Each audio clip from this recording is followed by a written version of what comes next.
Welcome, everyone. It's the Speed Secrets Podcast. And today's guest is, well, it's me. Sorry, you're stuck with me. And why you're stuck with me is I just want to kind of fill you in a little bit here on some news.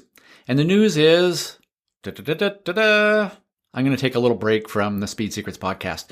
I'm going to take a short break of a little while from recording new podcasts. The reason is I've got so much on my plate right now. I'm lots of coaching at the track, coaching a fantastic driver in the IMSA series, and that's keeping me super, super busy. And my usual stuff with Speed Secrets Weekly and the Ask Ross column and Chalk Talks and webinars and all the different other things that I do. And I've got a project that I'm really trying to get focused on and finished off, or at least launched. That project is just, it's something that I really want to get done over the next few months here. And for that reason, a few things had to kind of back off, I guess. And the podcast is one of them. So if you're a loyal listener, I apologize that I won't be here for you every single week. But, some of the past ones are still out there, and you may have missed one, and they were worth maybe going back and listening to. But if you're new to the show, I'm just going to take a break for a while. And, I know somebody's going to ask, well, how long is a while? How long are you taking this break? And I'd like to answer that by saying, how long is a piece of string? I don't know.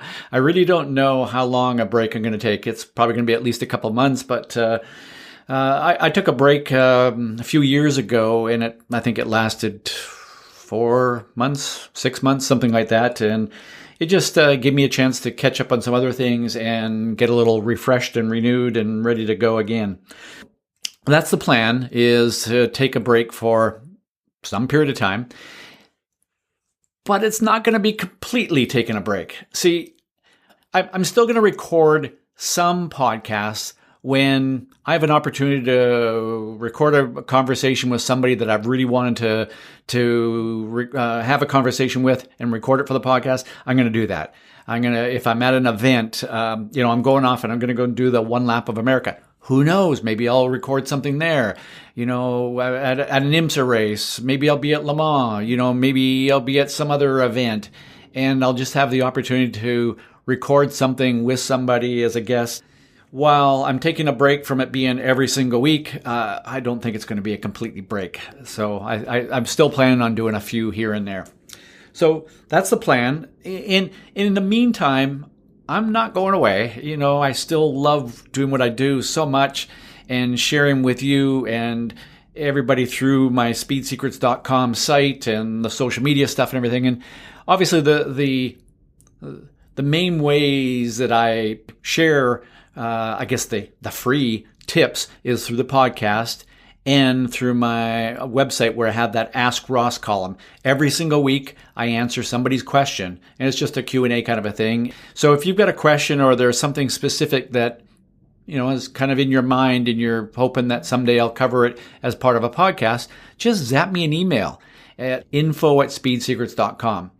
I will then take that question and, I'll answer it personally to you, but then I'll probably tweak it just a little bit to make it maybe a little more anonymous, and then it will be part of my Ask Ross column on my website. And by the way, if you haven't visited the website at speedsecrets.com and go to that Ask Ross page, I don't know, there's got to be dozens and dozens and dozens of Q&As on there already. I also have a little section on there of where I used to do some driving tip things. So they're there. Also, my YouTube channel. So if you just go to YouTube and you search for Speed Secrets, actually, I think my YouTube handle is Speed Secrets 1, the number 1, numeral 1. So if you look that up, I've got dozens and dozens and dozens of driving tips and different kinds of videos on my YouTube channel there. So between the YouTube channel, the Ask Ross column on my website, those are freebies that are there. Speaking of freebies, on my website, I have a bunch of free ebooks that you can download. One on endurance racing, one on high performance driver education instructing, Another one around just why we do what we do. That was a really fun one where I got a bunch of comments from different people and of reasons why they do what they do on the track. I've got another one on how to learn a track fast. Man, there's so many free ebooks on there. I can't even remember them all. But if you go to my website at speedsecrets.com, you can access them there. I do have some, I don't want to make this to sound like a big commercial ad here, but, I do have other things on the website. First of all, the virtual track walks that Peter Krause and I do, where we go into all the gory details of how to get around a specific track fast. And there's like 15 or more different tracks from around the country that we've created these virtual track walk videos for you. Literally, they are like going for a walk around the track with Peter and I. I have some webinars that are recorded webinars that are on my website. And by the way, if you are a regular follower of mine, you probably are, have signed up and you're on my email list. But if you're not, if you just go to the first page, my homepage on thespeedsecrets.com, you just fill that out. And that way I will let you know when I've got something upcoming, like a webinar or one of my free Chalk Talks or something like that, where it's a free Chalk Talk Q&A session, and I'll let you know about those. And don't worry, I will not spam you. I will not scam you. I hate signing up for something and then getting emails from that person or organization every single week or every single 2 weeks. The only time I send emails out is when I've got something that I need to share, like I've got a new resource, a new webinar or a new Q&A session or something new. That's the only time. And I bet it averages out to less than, half a dozen times a year at most. Now, that is unless you are a subscriber to Speed Secrets Weekly. And the Speed Secrets Weekly in some ways is a text version of this podcast, because I do have guests on there as well. I have guests who contribute some articles on there. And if you're a subscriber, that's been going out every single week for 7 years without a break. And every single week I write something or a couple of things in it. And sometimes I get guest contributors to share some insights and ideas and tips and advice and things like that. So if you're not a subscriber to Speed Secrets Weekly, honestly, and this is, I'm going to obviously be biased about this, but I actually think it's the best value of anything that I offer, because it's $24 for 52 issues. So once every single week, you get something. I think it works out to whatever that is, 40 cents a week or something like that. So you can sign up for Speed Secrets Weekly, and every Tuesday you get a short little email, pops up in your email inbox, and no, it doesn't seem like spam. It's just shows up, and it's a bunch of driving tips and ideas and things like that. So there you go. Like I said, I guess what I'm doing is I'm making some excuses for taking a break here. I'm feeling kind of guilty that I'm taking a break because I feel like I'm letting some people down. Hopefully you're okay with me taking a bit of a break here. But and again, the break, I don't know, a few months, whatever, something like that. And I'll be back again, as well as in that period of time, I'm sure I'm going to be throwing in the odd podcast episode every now and then. So there we go. That's really this podcast for this week, except I cannot go without giving you this week's speed secret. This week's speed secret is my piece of advice. My single piece of advice to you this week would be drive with the end in mind. What I mean by that is, as you're entering a corner, you have to have a mental picture of the exit of the corner, that track out, the end of the corner where you're coming down on the next straightaway or into the next corner. But you have to drive a corner with the end in mind. And that end could be just you're using your memory to picture that exit of the corner. It could be that you can physically see it. You can see all the way through the corner. That makes it a little easier. But the idea of this is, it's the old, you need a goal to be able to get somewhere. And if you don't have a goal, who knows where you're going to end up, right? And the idea of having that mental picture of where you and the car are going to end up as you're coming out of the corner. If you have that in mind beforehand, that corner is going to become a lot better. Obviously the goals are well, all the research, all the studies, we know that goals help. They help people achieve things. And your goal may be, I just want to get through this corner to that exit point, that track out point faster than I ever had before.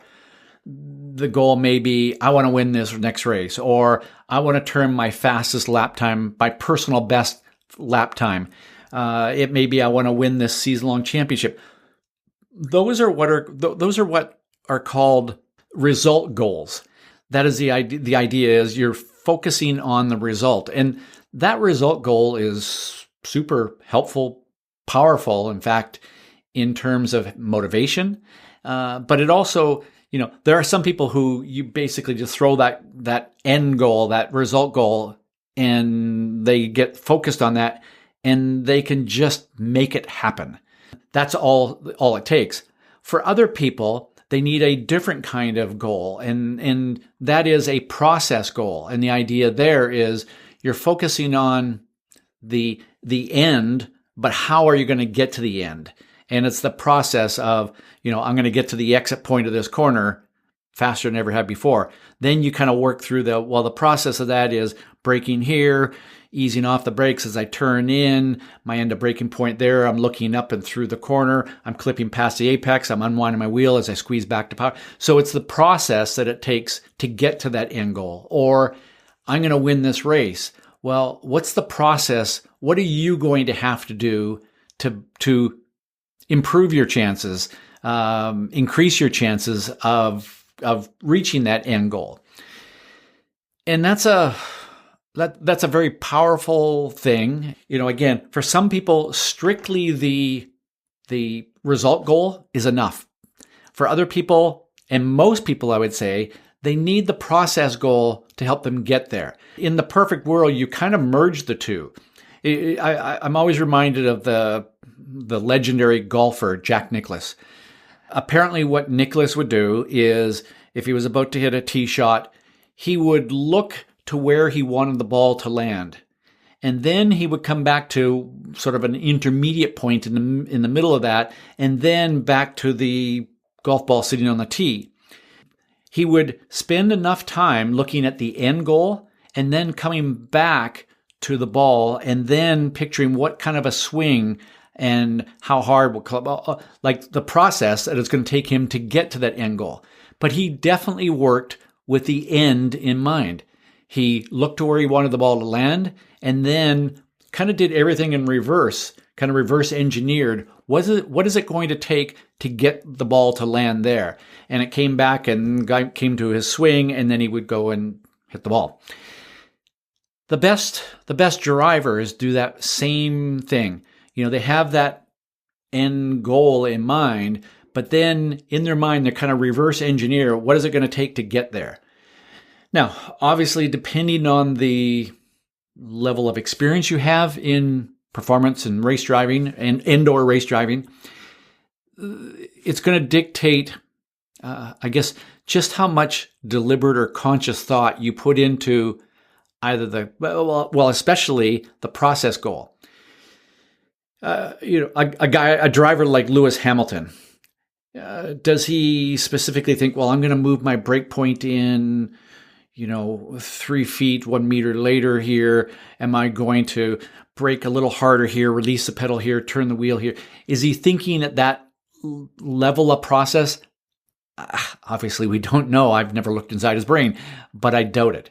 He is so well programmed that he looks at the bigger picture, the big goal, and goes, that's the goal I want to achieve, and then trusts his brain and his body to do what it takes to get there. If you are at a level somewhat less than Lewis Hamilton, a lower level than Lewis Hamilton in terms of experience and maybe even skill, you're probably going to need to put some conscious thought into the process. If you are very new to the sport, you're going to put more conscious thought into that. And then over time, wean yourself off of that conscious thought or that conscious, deliberate process thinking. But it is really important that ultimately you have that end goal in mind, that end in mind, and then work your way back from that. And by the way, this is a useful tool in terms of self-coaching. if at the end of a session, end of a practice session, if you're racing, end of a qualifying or a race or something like that, and you're debriefing with yourself, meaning you're sitting down thinking through, what could I do better? That's a good way of doing this, is to start off with an end in mind and go, okay, well, this is where we ended. Either if you're just looking at one corner, this is where the car was at the end. Now let's work our way back to the beginning and see what led to that. Or I finished in this position in the race. What led to that? What were all the decisions? What were all the skills, the techniques? What were all the uncontrollable things that happened around me, other competitors, weather conditions, whatever? What were all of those things that led to that? If you're looking at a season-long championship, it's the same kind of thing. You work your way, you think about there's the end, and you work your way back. The more you do this, the more it becomes more of a natural, subconscious, or programmed way of working. Working my way back to the idea of a specific corner, it may be very easy for you prior to going on track to close your eyes and imagine driving through turn 1, let's say, and coming up to that corner. And in your mind, you can imagine, you can remember what the exit of the corner looked like, even though physically you can't see it. That, like I said, may be easy for you to do prior to you getting in the car. But can you do that at speed? As you're coming down the straightaway, as you're approaching the brake zone, can you imagine, can you remember what the exit of that corner looked like and get a clear mental picture of that in your mind? That is something worth practicing. That is something that is super powerful. If you're able to picture that end goal or that end result in your mind while driving at speed, that's when magic really, really happens. So there you go. That's the speed secret for this week. Drive with the end in mind. Okay? Speaking of ends, that's it. This is a short show. And like I said, I will be back. I promise. And I'll be in and out in the meantime during this break with a few random episodes here and there. As always, you can always reach out to me. You can zap me an email at info@speedsecrets.com. And always just follow me on my website or any of the social media channels, and that will give you more information of upcoming events or resources or tools that I'm providing for you. If you've been a loyal listener, thank you so much for sticking with me and being part of this. And if this is your first one, well, I apologize. They're actually a little bit more in depth, and I actually have guests on most often. So I hope you come back and listen in on a future podcast episode with me.